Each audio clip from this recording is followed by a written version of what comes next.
እግዚአብሔር ናትካ ክእለት ጥራይ ዝረአየሉ ይኹን ሃሌሉያ ኢየሱስ ነመስግነካ እግዚአብሔር ነፍሰይን እግዚአብሔር ባረኺሉ ዳዊት ሃሌሉያ ኣብ ውሽጠይ ዘሎ ኩሉ ንቅዱስ ስሙ ይባረኽ ኢሉ ነፍሰይን እግዚአብሔር ባረኺ ዝገበረልኪ ሰናይ ኣይትረስዕ ኢሉ ሃሌሉያ ሎሚ ምስጋና ክንቅርበልካ መፂና እግዚአብሔር ሎሚ እልልታና ምስጋናና ክንህበካ መፂና እግዚአብሔር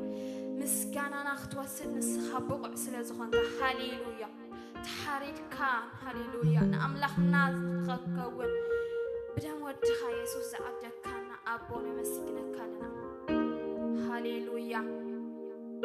ካብቲ ክንወፅኦ ዘይንኽእል ፀልማት ስለ ዘውፅኸና ነመስግነካ ካብቲ ፀልማት እግዚአብሔር ናብቲ ዘደንቕ ብርሃን ናይ መንግስቲ ፍቅር ወድኻ ሃሌሉያ መንግስቲ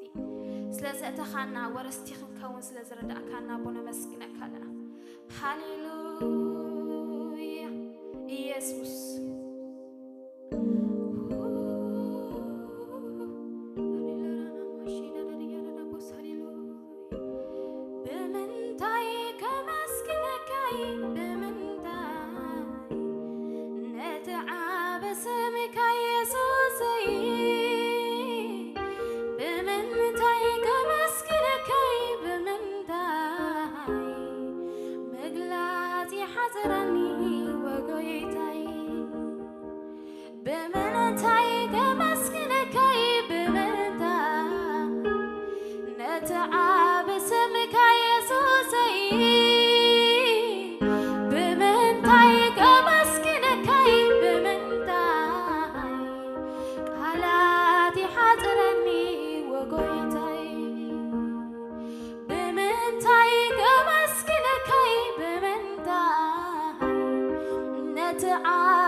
نفقرك نتزجبرك الناس هلزجلت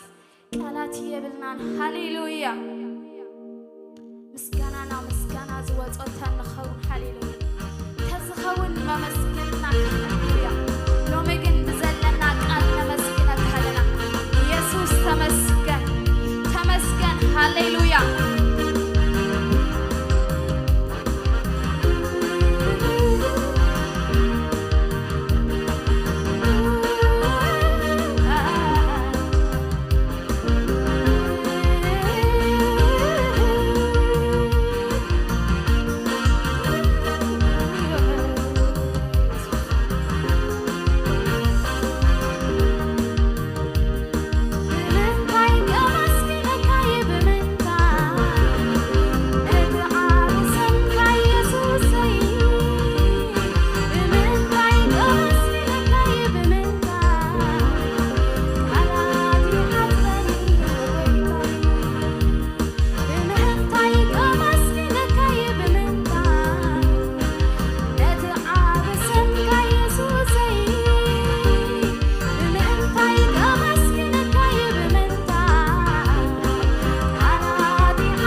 አይትድረትኒኻ ጠላተይ ሓቢሮም ንድሕሪት ተመልሱ ዝገበርካለይ ሰናይ ኩሉ እናረኣዩ እሳዕ ወሰን ምድሪ ዋሲኻን እንዲኻ ብጊዜ ብቦታ አይትልወጥን ኢኻ ብጊዜ ብቦታ አይትድረትን ኢኻ ጌሪካለይ ኢኻ እሞ ዓብዪ ነገር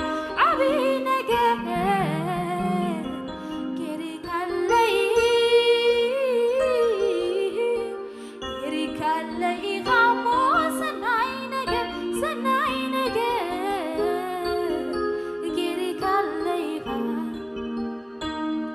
ዝገበርካለይ ሰናይ ኩሉ እናረኣዩ እሳዕ ወሰን ምድሪ ኳሲኻን እንዲኻ ብጊዜም ብቦታን አይትድረትን ኢኻ ብጊዜም ብቦታን አይትድረትን ሃሌሉያ ዝገበርካለይ እናተደራረበ ክገልጾ ይካልኩን ብምስጋና ደው ኢለይ ዝገበርካለይ እናተደራረበ ክገልጾ ይካልኩን ብምስጋና ዛዚመይ ዝገበርካለይ እናተደራረበ ክገልጾ ይካልኩን ብምስጋና ደው ኢለይ ጌሪካለይ ኢኻ እሞ ዓብዪ ነገር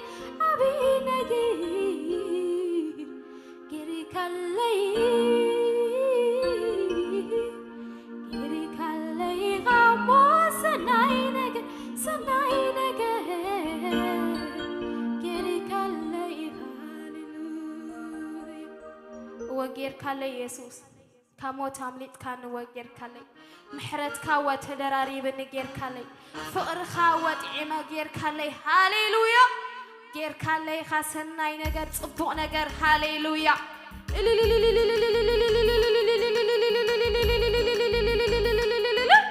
ዝተገብረለይ ሰበ ሃሌሉያ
بسموتي كعزات فيرا أسجاجروني نامناها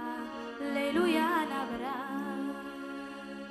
يسوس حيلي يسوس منقستي نسو زنعتي نسو مزموري بسموتي كعزات فيرا أسجاجروني نامناها ليلويا نبرا تطوعك وبخنافري أيصدق وقبلبي مسقلت اللي إذا أملاك فقري لو مفالت أي حيل تابتري نتلاقي زغيت كتلو بتري سلطان المات كله زقزقلي سمي يسوس لعلي بللي سمي እግዚአብሔር ብሩክ ይሆነልኝ ንጸላኢ ዝቕት ቅጠሉ በትረይ ስልጣን ጸልማት ኩሉ ዘግዝኣለይ ስምي يسوس لعلي بللي ስምي እግዚአብሔር ብሩክ ይሆነልኝ ስምካ ይባረክ እግዚአብሔር ተመስገን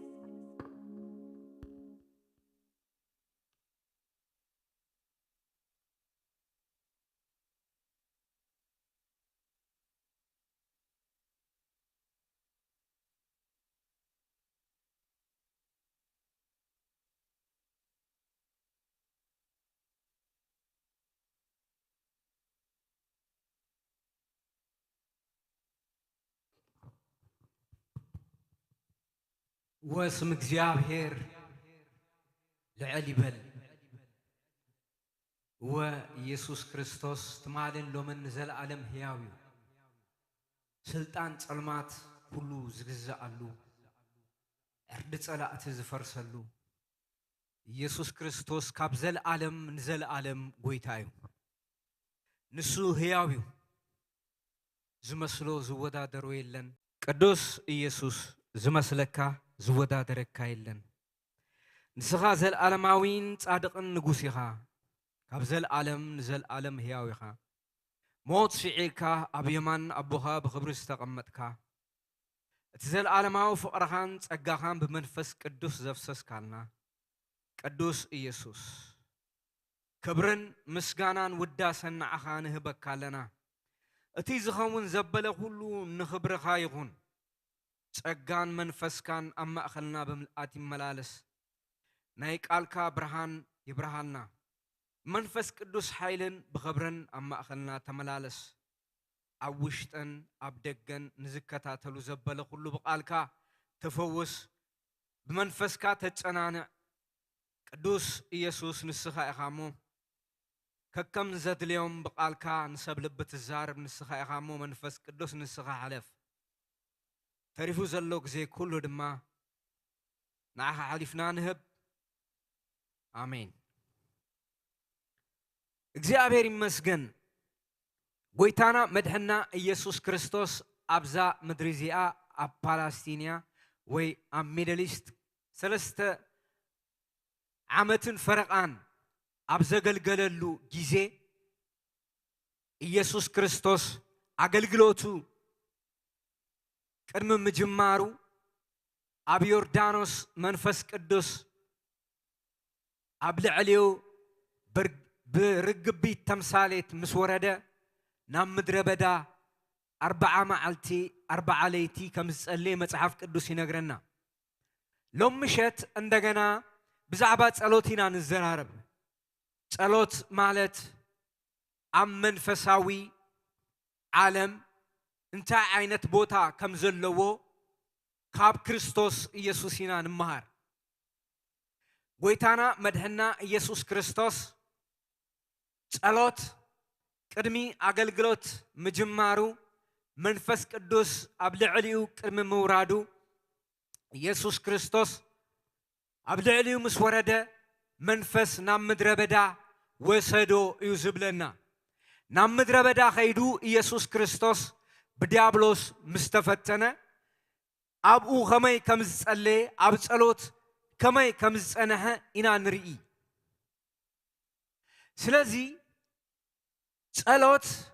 كندينا أقداس نجر كمزو هنا أم منفساو عالمي زرئنا إذا مالت أنتي مالتيو تيلنا يسوع كريستوس تمالن لومن نزل عالم هياويو قويتانا مدهنا يسوع كريستوس بزعبات صلوت زنبرو الرأي بتعم قفيو مسبو كمي بصلوت حبرت يقبر كم زنبره مصحف قدوس قليصو ينغرنايو نا يسوع كريستوس አገልግሎት بصلوت تجميرو بصلوت ዝተወደእ ስለዚህ ጸሎት بጣዕሚ አገዳስ ነገር ከም ዝኾነ መጽሐፍ ቅዱስ ይነግረና ኣብ ትንቢተ ኢሳይያስ ምዕራፍ 61 ጎይታ ኢየሱስ ክርስቶስ ሓደ ነገር ኢሉ ናይ ጎይታ ናይ እግዚአብሔር መንፈስ ኣብ ልዕለ እዩ እንደኻታት ወንጌል ክስበኽ እስራት ክፍትሑ ዕውራት ክርዩ ኢየሱስ ክርስቶስ መንፈስ ቅዱስ ኣብ ልዕሊኡ ነይሩ ግን ካብ ጸሎት ኣይተፈለየን ናይ ጎይታ ናይ እግዚአብሔር መንፈስ ኣብ ልዕሊኡ ነይሩ ኢየሱስ ክርስቶስ ግን ዘይባትኽ ጸሎት ከም ዝነበሮ መጽሐፍ ቅዱስ ይነግረና ሎም ምሸት እንደገና ካም ዮሐንስ ወንጌል ምዕራፍ 17 ዘሎ ክፍሊ ክሪና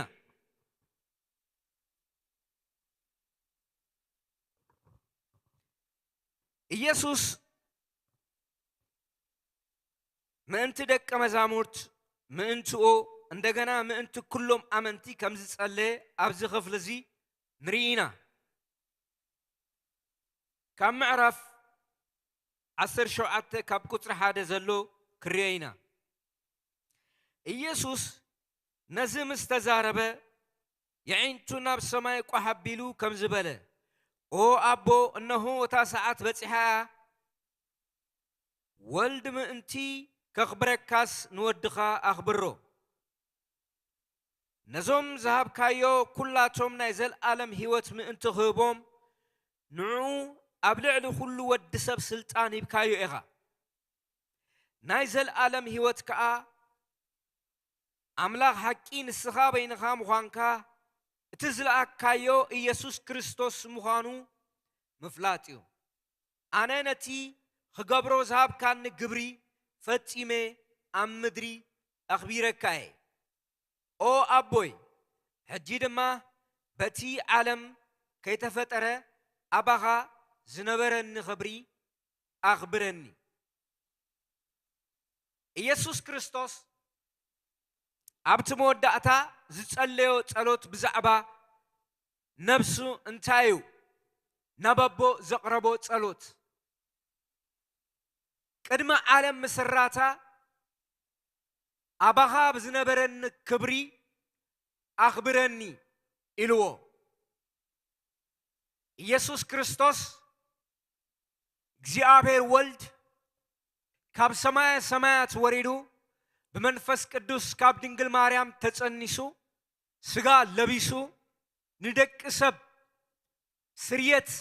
وحدقت حاتيات كب كم زمصه كلاتنا نفلطينا ኢየሱስ ክርስቶስ ሐቀኛ አምላኽን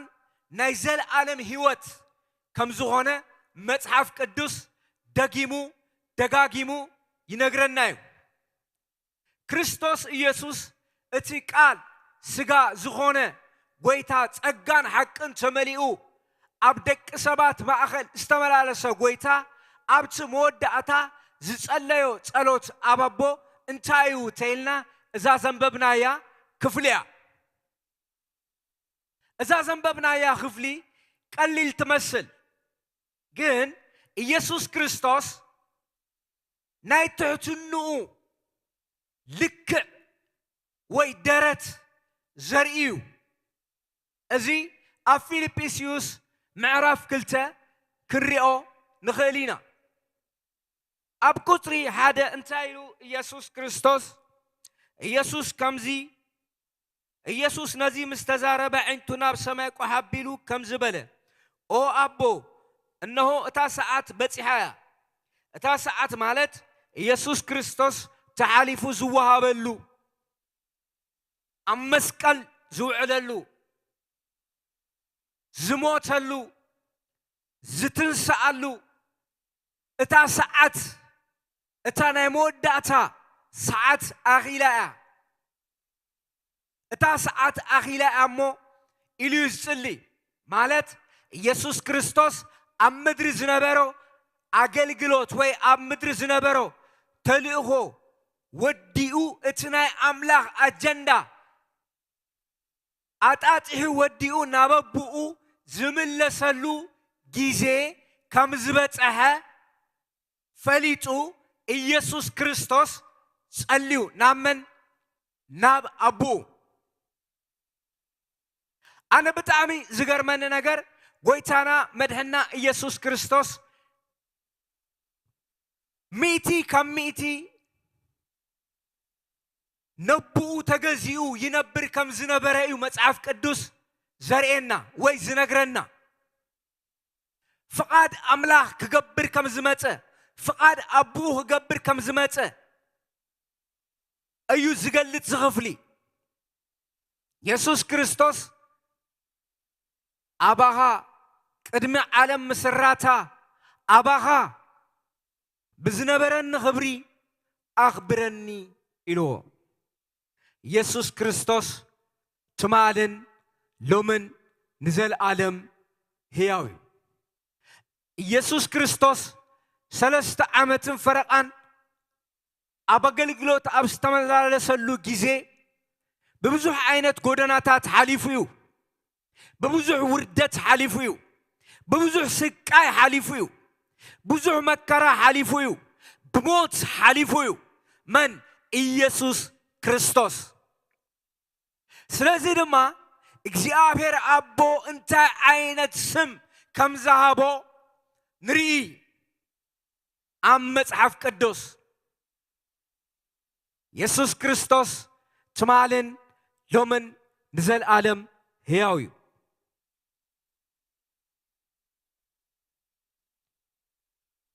እታ ኣብ ፊልጵስዩስ ምዕራፍ 2 ዘላ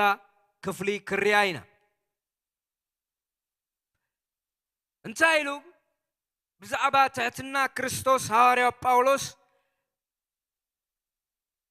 فيليبيسيوس معرف كلته كم زيبل قطر حدا امبار ناي كريستوس بمخوانكم اتبابعكم انت دا اخوينه بفقرو دما تصنانعكم انت دا اخوينكم مس منفس قدوسون حبرت انت دا عليكم كم أون لو هاتن رهراهن انتداء عليكم حنت حساب بمعساب بحنت فقر بمتأسسار بحادة منفس نحادة علامة بمعياي نحاقو سيملآت هبو نسف فيليبيسيوس مالت حنت نقر كوا نرئسيت عمن بمبال وين وداسي كنتو لكم اي تقبرو اقوادا تحتنا بملباس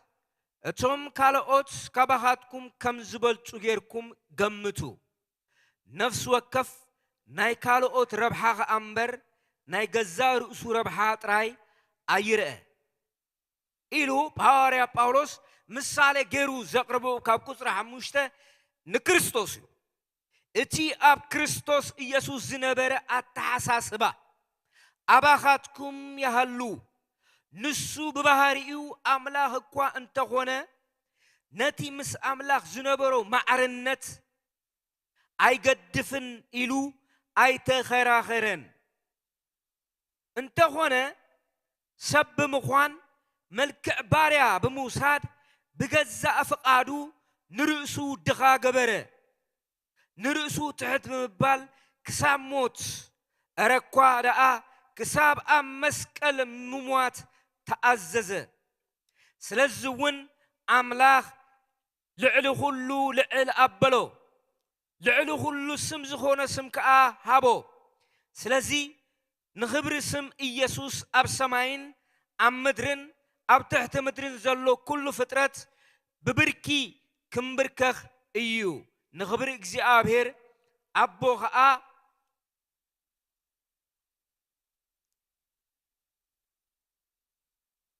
ኢየሱስ ክርስቶስ ጎይታ ከም ዝኾነ ብጋሃዲ ክእመን እዩ እንዳበለ ሐዋርያ ጳውሎስ ይነግረና ሐዋርያ ጳውሎስ ኣብዛ ናይ መጀመርያ ክፍሊ ዘንበብናያ ምዕራፍ 17 ዮሐንስ ወንጌል ዘላ ብዝገልጽ መገዲ ኣብራሪህዎ ጎይታና መድህና ኢየሱስ ክርስቶስ ብመልክዕ ኣምላኽ ክነብር ከሎ እንዳነበረ ማዕረ ኣምላኽ ከሎስ ጎይታ ኢየሱስ ክርስቶስ ብምስሉ ከም ሰብ ወሪዱ ከም ባርያ ኣብ ምድሪ ከም ዝተመላለሰ ይነግረና ብዛዕባ እዚ ምኽንያት ድማ ኣቦ ካብ ስም ኩሉ ንላዕሊ ስም ሂቦዎ እንታይ እያ መእሰሪት ነገር ተይልና ናይ ኢየሱስ ክርስቶስ ትሕትና ጸሎት ትሕትና ዝሓትት ነገር እዩ ኢየሱስ ክርስቶስ ኣምላኽ ኢየሱስ ክርስቶስ ፍጹም ሰብ ፍጹም ኣምላኽ ከሎ ይጽልይ ከም ዝነበረ መጽሓፍ ቅዱስ ይነግረና ስለዚ ጸሎት እንታይ ይሓትት ተይልና ትሕትና ኢየሱስ ክርስቶስ ናይ ትሕትንኡ ምልክት ኣብ ምድሪ ኮይኑ ናብ ሰማይ ይጽልይ ካብ ኢየሱስ ክርስቶስ ንላዕሊ ዝኸበረ ዋላ እኳ ሓደ ፍጡር ኣብዛ ንብረላ ዓለም የለን ኢየሱስ ክርስቶስ ኣብ ስጋ ወርሓቱ ኣብ ዝነበረሉ ኣብዛ ምድሪ ብኸምዚ ተተመላሊሱ ንሕና ኸ እንታይ ኢና ዘይንጽልይ ኢየሱስ ክርስቶስ ወሪዱ ክሳብ መስቀል ሞት ጥራይ ዘይኮነስ ኢየሱስ ክርስቶስ ብትሕትና ነበቦ ቀሪቡ ይጽሊ ነይሩ ካብኡ ሓሊፉ ደቀ መዛሙርት ንኽጽልዩ የተባብዖም ነይሩ ኢየሱስ ክርስቶስ ጸሎት ብጣዕሚ ወሳኒ ነገር እዩ ጸሎት ብቕንዕናን ብትሕትናን ዝጽለይ ንኣምላኽ ዝቐርብ መስዋዕቲ እዩ ጸሎት ፍቓድ ኣምላኽ እንታይ ከም ዝኾነ ብመንፈስና ንርዳኣሉ ሚስጥር እዩ ፍቓድ ኣምላኽ ኣብ ልብና ይበርህ ፍቓድ ኣምላኽ እንታይ ከም ዝኾነ ንህይወትና ንጉዕዞና ኣብ ውሽጥና ይግላ ስለዚ ጎይታና መድሕና ኢየሱስ ክርስቶስ ክጅምር ከሎ ብጸሎት ይጀሚሩ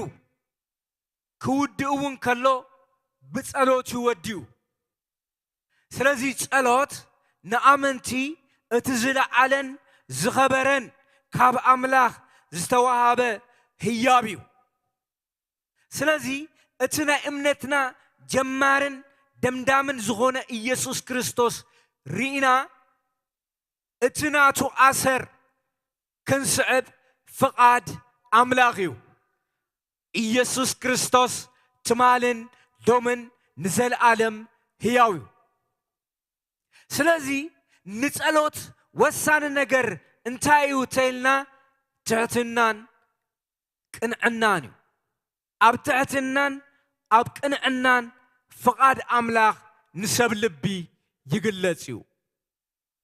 ኢየሱስ ክርስቶስ أبزا مدري خملالس كله كالا هاقنا أين برون ጸሎቱን ካለ አይነበረን ፍቃድ አምላክ ክፍጸም ኦ አቦይ ከምትስኻ ትፈትወምበር አነ ከምዝደልዮ አይኹን ማለት ፍቃድካ ይፈጸም ማለት እዩ ስለዚህ ፍቃድ አምላክ አብ ህይወት አመንቲ አብ ህይወት አገልገልቲ ብምንታይ ይግለጽ ተይልና ፍቃድካ ይኹን ፍቃድካ ይፈጸም እስኻ ከም ተዓስቦ ይኹን ማለት ይጸሎት ኢየሱስ ክርስቶስ ትማልን ሎምን ንዘለዓለም ሕያው እዩ ኣብ ዘለናዮ ዘመን እቲ ናይ ጸሎት ኮንቴክስት ተቀይሩ እዩ ጸሎት መብዛሕትኡ ንሪኦ ሕጂ ንምንታይ እዩ ተይልና ንተኣምራትን ንድንቅን ንስተፈላለዩ ነገራት እዩ መሰረታዊ ነገር ግን እሱ ይኮነን እቲ መሰረታዊ ነገር ጸሎት ማለት ምስ ኣምላኽ ሕብረት ንገብረሉ መገዲ እዩ ፍቃድ ኣምላኽ ኣብ ህይወትና ክኸውን ፍቃድ ኣምላኽ ኣብ ህይወትና ክፍጸም ኣብ ቅድሚ ኣምላኽ ንቐርበሉ መገዲ እዩ ጸሎት ኢየሱስ ክርስቶስ ትማልን ሎምን ንዘለዓለም ሕያው እዩ ተኣምራት ንምግባር ውህበት መንፈስ ቅዱስ ይዘድሊ ተኣምራት ንምግባር ውህበት መንፈስ ቅዱስ ትንቢት ንምዝራብ ውህበት መንፈስ ቅዱስ ሰባኻይ ንምዃን ውህበት መንፈስ ቅዱስ እዩ መምህር ንምዃን ውህበት መንፈስ ቅዱስ እዩ ጸሎት ግን ምስ ኣምላኽ ሕብረት ንገብረሉ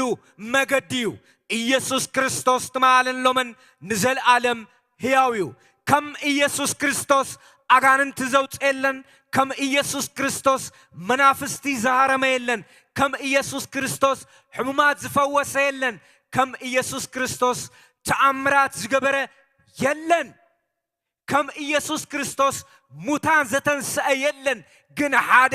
ነገር ነይሩ ኩሉ ሻዕ ዝገብሮ ልማድ ነይርዎ መጽሓፍ ቅዱስ ከምዚ ይብለና ከም ልማዱ ናብ ደብረ ዘይት ኸደ ይብለና ሓንቲ ልማድ ነይራቶ ምሰብኡ ብጸሎት ይራኸብ ኢየሱስ ክርስቶስ ትማልን ሎምን ንዘለዓለም ሕያው እዩ ኢየሱስ ክርስቶስ ትማልን ሎምን ንዘለዓለም ሕያው እዩ ስለዚ ጸሎት ምስ ኣምላኽ ሕብረት ንገብረሉ መገዲ እዩ ንልምነሉ ጥራይ ኣይኮነን ኣምልኾ እዩ ስግደት እዩ ጸሎት ልመና ጥራይ ኣይኮነን ሃበኒ ጥራይ ኣይኮነን ጸሎት ፍቃድ ኣምላኽ ተረዲእና ፍቃድ ኣምላኽ እንታይ ከም ዝኾነ ኣስተብሂልና ንፍቃድ ኣምላኽ ንኽንፍጽም ጸጋ ንቕበለሉ መገዲ እዩ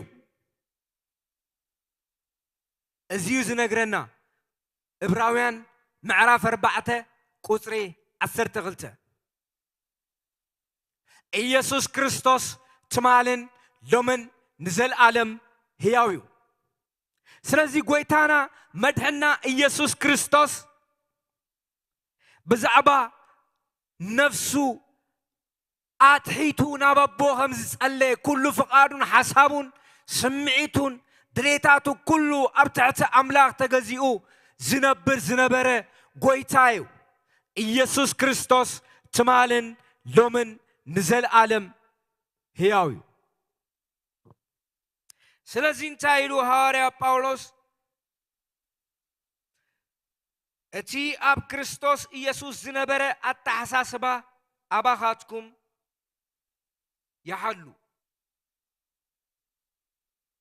እንታይ ናይ ክርስቶስ ኢየሱስ ዝነበረ ኣተሓሳስባ ንሱ ብባህሪኡ ኣምላኽ እኳ እንተኾነ ነቲ ምስ ኣምላኽ ዝነበሮ ማዕርነት ኣይገድፍን ኢሉ ኣይተኸራኸረን እንተኾነ ሰብ ብምዃን መልክዕ ባርያ ብምውሳድ ብገዛእ ፈቃዱ ንርእሱ ድኻ ገበረ ኣብ ክርስቶስ ዝነበረ ሓሳብ እንታይ እዩ ተይልና ብገዛእ ፈቃዱ ማንም ከየገደዶ ንነብሱ ድኻ ገበረ ዋላ ሓደ ከም ዘይብሉ ማዕረ አምላክ እንዳነበረ ከሎ ንሱስ بفقادو ببهاري أملاك اندانا برخلو من ኢየሱስ ክርስቶስ بفقادو نسو زغبرو سلازي انتاي يرئينا تايلنا بفقادنا نغبرو مالتو እግዚአብሔር ንደቅ ሰባት ካብቲ ዝሃቦ አብ ዕድል እንታይ ተይልና ሰብ ፍቃድ አለው بفقادو خغبرو زغبا بزي فقادو ولا حدا ነገር እኳ እግዚአብሔር አይቀበሉን بفقاد አንቂዱ ኢየሱስ ክርስቶስ ከም ዝገበሮ ከምኡ ብትዕትና ኢየሱስ ክርስቶስ ኣብ ቅድመ አምላክ ብጸሎት ከም ዝወደቀ بفقاد ና ንገብሮ ነገርዩ ጸሎት ስለዚህ ተቀዳማይ ነገር ፍቃድዩ ፍቃድና ክንህብ ኣለና بتعتنا لبنا جزينا أبكر مع أملاخ شمون خنصوع فقاد أملاخيو يسوع كريستوس تمال اللومن نزل عالم هياو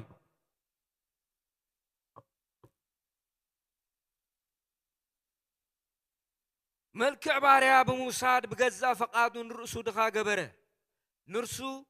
نرسو تحت بمبال كسام موت أركوادا كساب أمسكل موات تأززه سلازون أملاخ لعلو كله لعلاب بلو لعلو كله سم زخون سم كأ هابو يسوع كريستوس صليو صلوت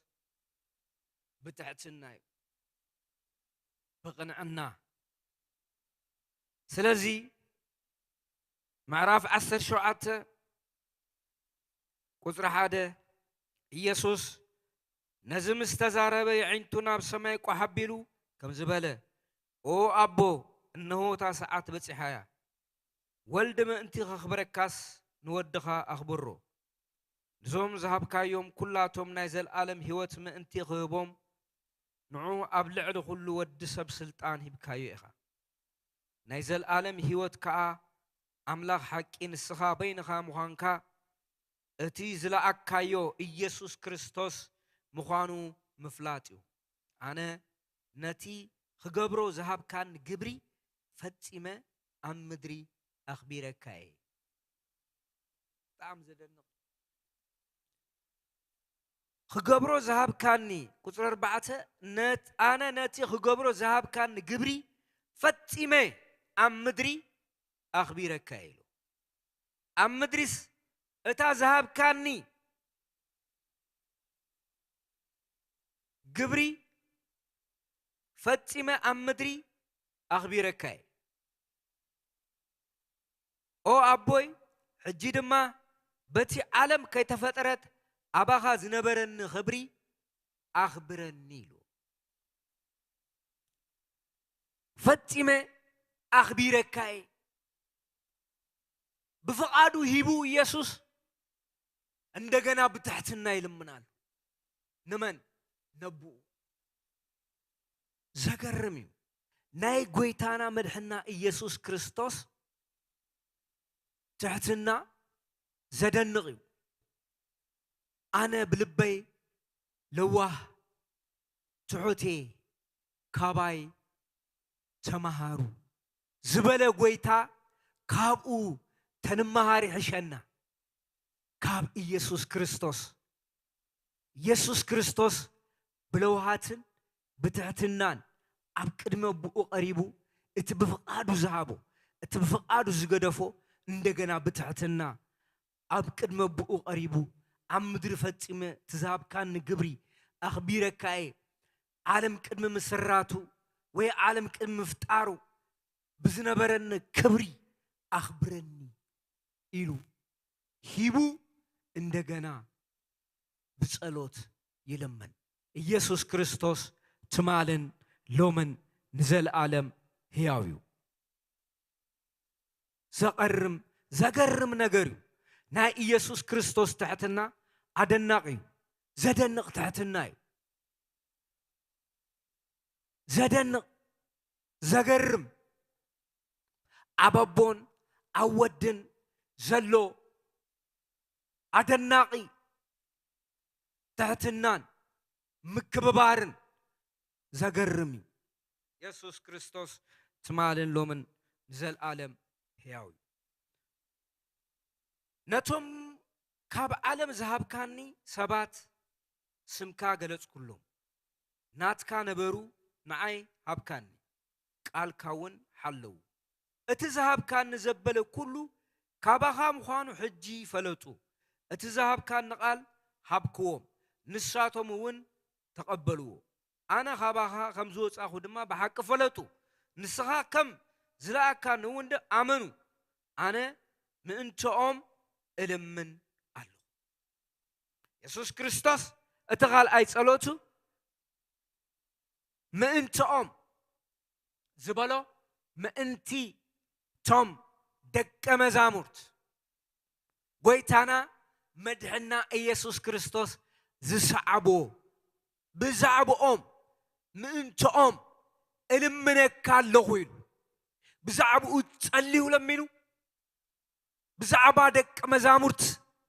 تسأليو يسوع كريستوس تمالن لومن نزل عالم هياوي ويتانا مدحنا يسوع كريستوس بزعبو تسأليو بزعبادك مزامورت تسأليو عندنا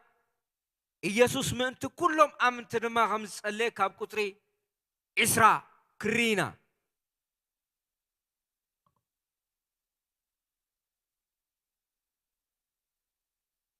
أنا خباها خمسوت أخو دما بحق فلتو نسخا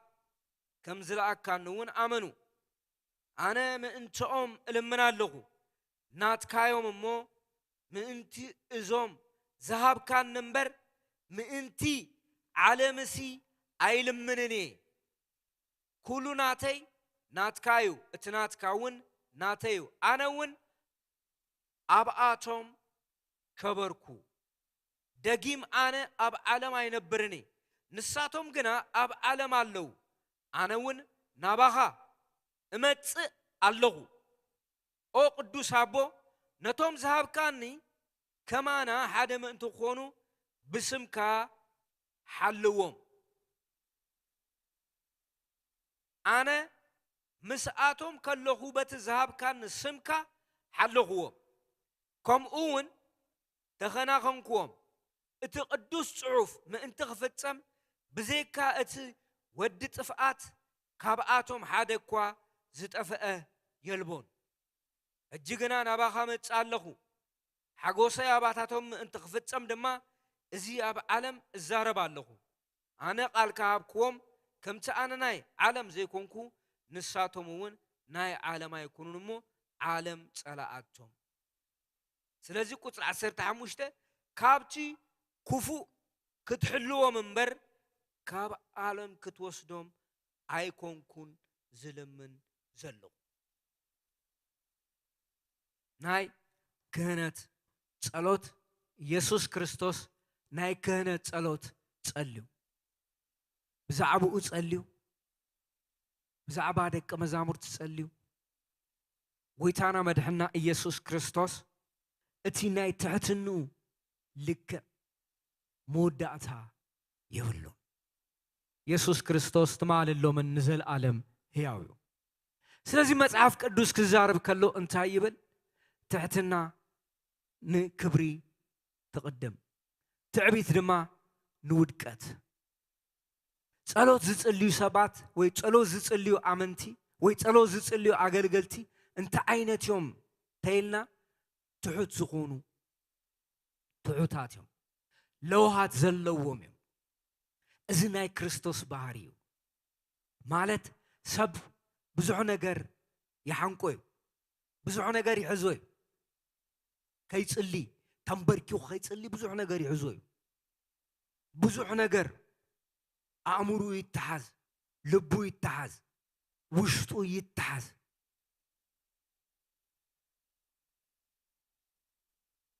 أو وشته بزح نجار على الوسط ሓደ ሰብ ፖዚሽን ይሕዙ ናብ ክርስቶስ ኣዊሉ ኸይጸልይ ዝኾነ ቴዎሎጂካል ፍልጠት ይኣስሩ ኣብ እምሩ ይእሰር ስለዚህ እንታይ የምንጭ ጠቕሲ የምፁ ኩሉ ተፈጺሙልና እዩ ኩሉ ኾይኑልና እዩ ብጸጋ ድሒና ኢና ከምዚ ዓይነት ነገር ጥራይ ክዛረቡ ይደልዩ መጽሐፍ ቅዱስ ግን ከምኡ ይብልን ክንጸልይ ከም ዘለና ኢየሱስ ክርስቶስ ብስጋ ብስጉ ኣብዛ ምድሪ ክመላለስ ከሎ ተጸልዩ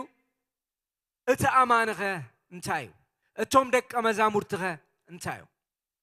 ጸሎት ብጣዕሚ ኣገዳሲ ነገር እዩ ንኣማን ኣገዳሲ ነገር ብጣዕሚ ኣገዳሲ ካብ ዝኾነ ነገር እንታይ እዩ ተይልና ጸሎት እዩ ንዚ ንምርኣይ ኣብ ግብረ ሃዋርያት ከይድካ ምጽናዕ ኣኻል እዩ ኣብ መልእኽትታት ናይ ሃዋርያት ከይድካ ምንባብ ኣኻል እዩ ማለት ጸሎት ምስ ኣቦ ምስ ወዲ ምስ መንፈስ ቅዱስ ሕብረት ንገብረሉ መገዲ እዩ ኢየሱስ ክርስቶስ ትማልን ሎምን ንዘለዓለም ሕያው እዩ ስለዚ ናይ ጸሎት ምስጢር ብጣዕሚ ዓብይ እዩ ጸሎት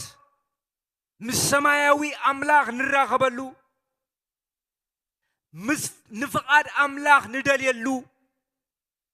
መገዲ እዩ ጸሎት ተኣምራት ዝግበረሉ መገዲ ኣይኮነን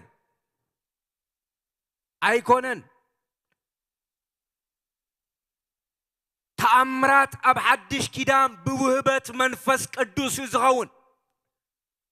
ውህበት መንፈስ ቅዱስ ጸጋ ዝተቐበለ ኣማኒ ድማ ምስ ኣምላኽ ሕብረት ክገብር ይጸልይ ኣብ ቅድሚ ኣምላኽ ይቐርብ ኣቦ ኢሉ ዝጽዋዓሉ መንፈስ ተቐቢሉ እዩ ነበብኡ ይቐርብ ኣባታዊ ፍቕሪ ኣባታዊ ምኽሪ ኣባታዊ ጥበብ ኣባታዊ ጸጋ ተኸዲኑ ይትስእ ኢየሱስ ክርስቶስ ትማልን ሎምን ንዘለዓለም ሕያው እዩ ስለዚ ጸሎት ብጣዕሚ ወሳኒ ነገር እዩ ብፍላይ ኣብ ዘለናዮ መበል 21 ክፍለ ዘመን ጸሎት ከም ዕሽነት ዝቁጸረሉ ጊዜ ውሽጢ ኣለና ጸላኢ ዲያብሎስ ርኩሳን መናፍስቲ ንሰብ ኣእምሮ ኣስዲዖም ጸሎት ከም ዘየድሊ ከርእይዎ ይፍትኑ እዮም ብዝኾነ መገዲ ተሳኺዑሎም እዩ ኮይኑ ግን ጸሎት ብጣዕሚ ወሳኒ ነገር እዩ ኣብ መጽሐፍ ቅዱስ ካብቲ ዝረኣናዮ ነገራት ሓደ እንታይ እዩ ብጸሎት ምጽናዕ ወሳኒ ነገር እዩ ቅድሚ ኣገልግሎት ምግልጋል ጸሎት ወሳኒ እዩ ኢየሱስ ክርስቶስ ይጸልይ ነበረ ቅብኣት መንፈስ ቅዱስ እግዚአብሔር እዩ ዝቐብእ ሓይሊ ዝህብ እግዚአብሔር እዩ ጸጋ ዝህብ እግዚአብሔር እዩ ጸሎት ምጽላይ ግን ናይ ሰብ ፈቓድ ይሓትት እዩ ድሌት ይሓትት እዩ ኣብ ትሕቲ ፈቓድ ኣምላኽ ተረኺብካ ገጹ ምድላይ ይሓትት እዩ ጸሎት ገጽ ኣምላኽ ምድላይ እዩ ገጽ ኣምላኽ ይዛረብ እዩ ብፍላይ ኣብ ሓድሽ ኪዳን ኣመንቲ ከም ሓድሽ ኪዳን ኣመንቲ መጽሐፍ ቅዱስ ከም ዝነግረና እግዚአብሔር ይዛረብ እዩ ንልብና ንውሽጥና ይዛረበና እዩ ንመንፈስና ይዛረበና እዩ ንሕልናና ይዛረበና እዩ ኣብ ጸሎት ክንከውን ከለና እግዚአብሔር ይዛረብ እዩ ኢየሱስ ክርስቶስ ትማልን ሎምን ንዘለዓለም ሕያዊው እግዚአብሔር ይዛረብዩ እግዚአብሔር ድምጽ ኣለዎ እወ ንደቁ ድምጽ ኣለዎ ስለዚ ድምጽ ኣምላኽ ተሪሕቁካ ድምጽ ኣምላኽ ተሪሕቁኪ ናብ ጸሎት ተመለሲ ናብ ጸሎት ተመለስ እግዚአብሔር ክዛረበካ እግዚአብሔር ክዛረበኪዩ እግዚአብሔር ኣበይ ይዛረብ ተይልና ኣብ ጸሎት ቦታኻ ኢየሱስ ክርስቶስ ምሸት ናይ ጸሎት ቦታ ነይርዎ ለይቲ ሙሉ ዝጽልየሉ ምሰብኡ ዝራኸበሉ ቦታ ነይርዎ ምሰብኡ ይዘራረብ ምሰብኡ ናይ ልቡ የፍስስ ኣቡኡ ድማ ንዑ ይዛረቦ ካብ ኢየሱስ ክርስቶስ ላዕሊ ምሳሌ ክኸውን ዝኽእል የለን ኢየሱስ ክርስቶስ ገጽ ኣቡኡ ተደልዩ እቲ ኣማኒኸ ከመይ ጸሎት ወሳኒ ነገር እዩ ኢየሱስ ክርስቶስ ትማለን ሎመን ንዘለዓለም ሕያው እዩ ንዚዩ ኢየሱስ ክርስቶስ ናይ ሊቀ ካህንነት ጸሎቱ ጸልዩ ለሚኑሎም ኣብ ቅድሚ ኣምላኽ ኣቕሪቦም ኣብ ቅድሚ ኣምላኽ ብጸሎት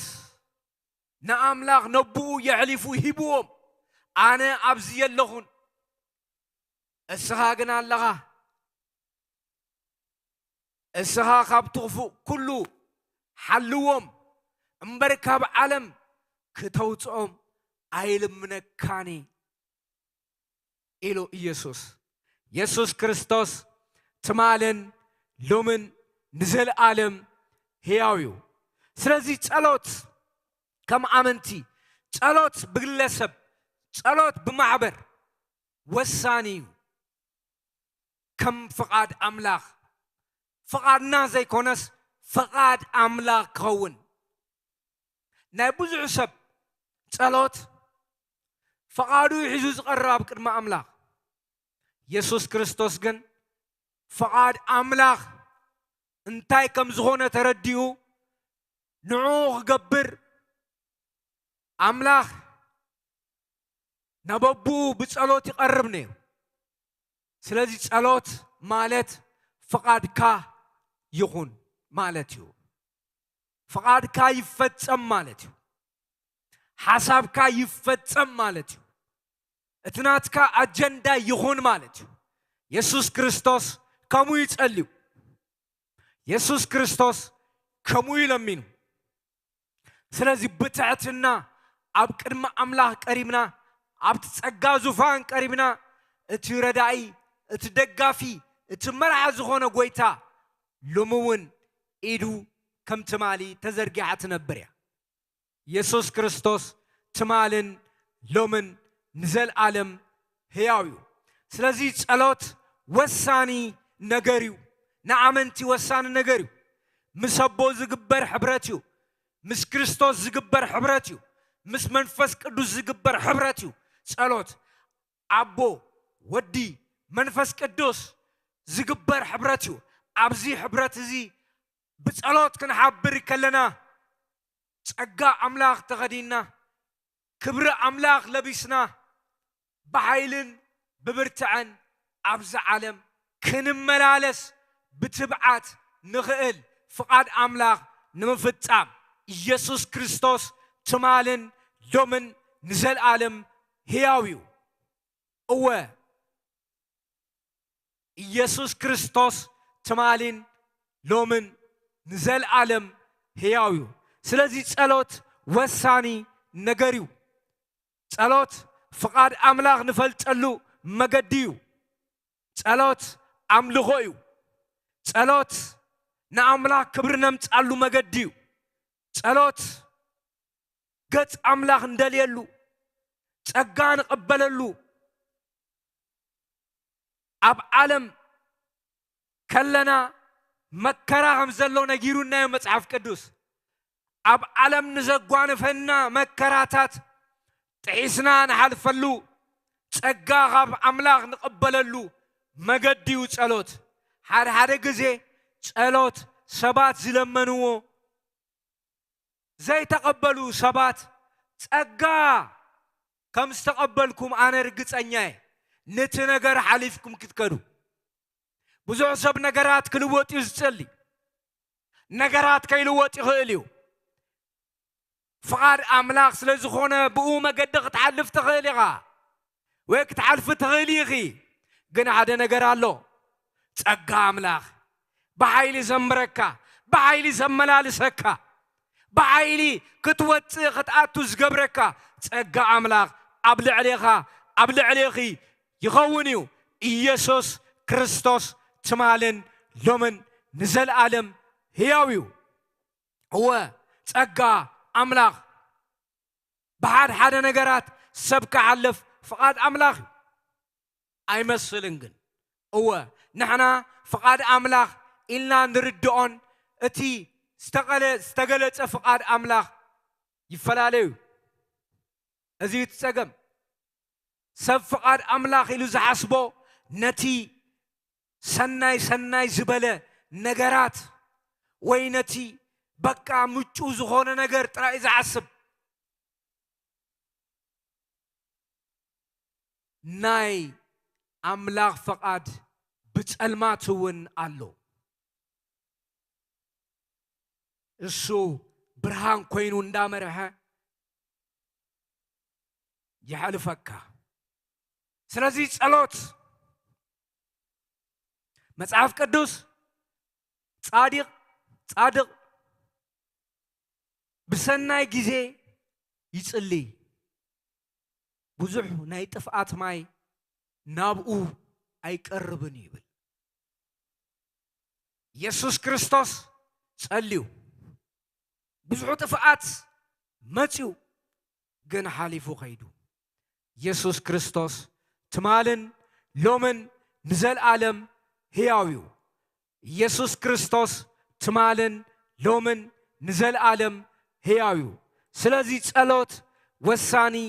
ነገር እዩ ጸሎት ኣብ ህይወትና እቲ ዝኸበረ ዝለዓለ ኣምላኽ ዝሃበና ኢየሱስ ክርስቶስ ድማ ብህይወቱ ዘረኣየና ሰናይ ነገር እዩ ኢየሱስ ክርስቶስ ቁቡዩ መሲሕ ግን ይጽሊ ነይሩ ናበቡ ይጽሊ ነይሩ ብትዕትናን ብቕንዕናን ኢየሱስ ክርስቶስ እቲ መሲሕ ዘይጽልዩ ሰባት ቃል ኣምላኽ ክዛረቡ ከለዉ ትፈልጦም ኢኻ ኣፎም ይተኣሳሰር ደብዳቤ ዘንብቡ እዩ ዝመስለካ ዋላ ሓደ ልብኻ ይኮነን ኣእምሮኻ ሰይሩ ይኣቱ ኢየሱስ ክርስቶስ ለይቲ ጸልዩ ቀትሪ ስብከቱ ይገብር ነይሩ ኢየሱስ ክርስቶስ መልእኽቲ ነይርዎ ኣሎ ቅብኣት ኣሎ መንፈስ ወፂኡ ይፍውስ ነይሩ ኣጋንንት የውፅእ ነይሩ ኣሎ ተቕብኣት ግንከ ምሰብኡ ድማ ጥቡቕ ሕብረት ነይርዎ ኢየሱስ ክርስቶስ ትማልን ሎምን ንዘለዓለም ሕያው እዩ ስለዚ